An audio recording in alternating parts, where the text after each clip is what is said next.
नमस्कार मंडळी, मेजवानीमध्ये तुम्हा सगळ्यांचं पुन्हा एकदा अगदी मनापासून स्वागत। तर आज आपण टिफिनसाठी मस्त अशी चमचमीत अख्ख्या मसूरची भाजी बनवणार आहोत। त्यासाठी इथे मी अख्खा मसूर 1 वाटी घेतलेले आहे, जे स्वच्छ पाण्याने धुवून घेतलेत। मसूरला भरपूर प्रमाणामध्ये पावडर असते, त्यामुळे 10 मिनिटं मसूर तुम्ही पाण्यात भिजत ठेवला की पूर्ण पावडर निघून जाते आणि मसूर स्वच्छ होतो। यानंतर आपण इथे अर्धा टोमॅटो घातलेला आहे आणि 2 ग्लास पाणी घालायचं आहे। यानंतर 1 किंवा 2 शिट्टीमध्ये व्यवस्थित मसूर शिजला जातो। चवीनुसार मीठ घालायचं आणि 1 ते 2 शिट्ट्या आपण आता काढून घेणार आहोत। तर कुकरच्या शिट्ट्या होईपर्यंत आपण आता बाकीची तयारी करून घेऊयात। यानंतर एका पॅनमध्ये मी तेल घेतलेलं आहे।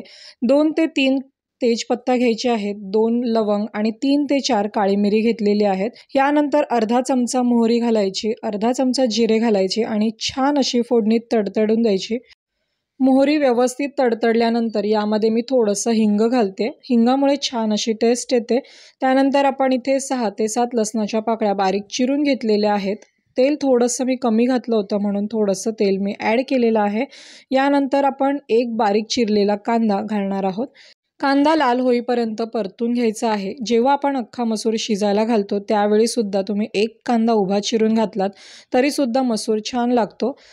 तर आता आपण मसाले घालूयात। अर्धा ते पाऊण चमचा इथे लाल तिखट, अर्धा चमचा काश्मीरी पावडर, थोडीशी हळद आणि 1 चमचा धनेपूड घातलेली आहे।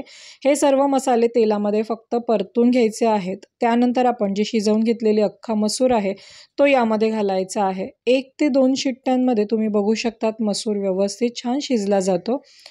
2 मिनिटं उकळी काढल्यानंतर यामध्ये भरपूर अशी कोथिंबीर घालायची आहे आणि वरतून थोडासा लिंबाचा रस पिळायचा। लिंबू ऑप्शनल आहे, पण लिंबामुळे छान टेस्ट येते, त्यामुळे तुम्ही एकदा ट्राय करून बघू शकता। तयार आहे आपल्या अख्ख्या मसूरची भाजी। तर तुम्ही सुद्धा या पद्धतीने मसूर नक्की बनवून बघा। कसा होतो ते मला नक्की कमेंटमध्ये कळवा आणि जर माझा व्हिडिओ किंवा माझी रेसिपी आवडली असेल तर प्लीज व्हिडिओला लाईक, शेअर आणि सबस्क्राईब करायला मात्र विसरू नका। भेटूयात पुढच्या व्हिडिओमध्ये। तोपर्यंत हेल्दी खा, आनंदी रहा। धन्यवाद।